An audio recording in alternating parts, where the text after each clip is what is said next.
নানা জল্পনা কল্পনা শেষে টি-20 বিশ্বকাপের জন্য 15 সদস্যের দল ঘোষণা করেছে বিসিবি।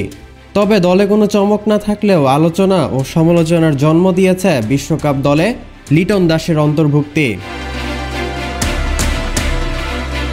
ব্যাট হাতে টানা ব্যর্থতা অফ ফর্মের জন্য যিনি কিনা জিম্বাবুয়ে সিরিজের শেষ 2 ম্যাচে স্কোয়াড থেকে জায়গা হারিয়েছিলেন, সেই লিটন দাসকে স্কোয়াডে রেখেই বিশ্বকাপে যাচ্ছে টিম টাইগাররা।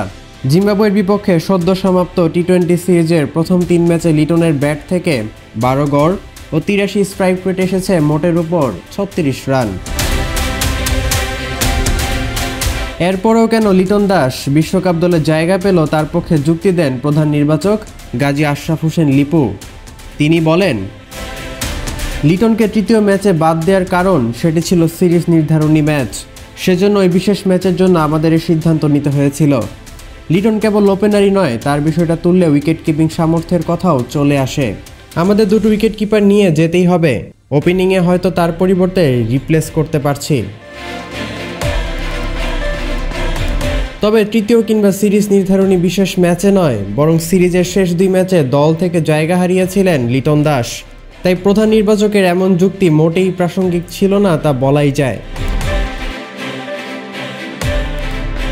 এ সময় লিটনের রিপ্লেসমেন্ট হিসেবে এনামুল হক বিজয়ের নামও উঠে আসে সংবাদ মাধ্যমে।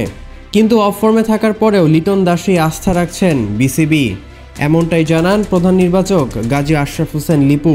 তিনি আরও জানান, ফর্ম পুনরুদ্ধার করতে নিয়মিত কাজ করে চলেছেন কোচিং স্টাফ ও লিটন দাসকে আমরা যে ম্যাচটাতে অন্তর্ভুক্ত করতে পারিনি, ওটা কিন্তু সিরিজ ডিসাইডিং ম্যাচ ছিল।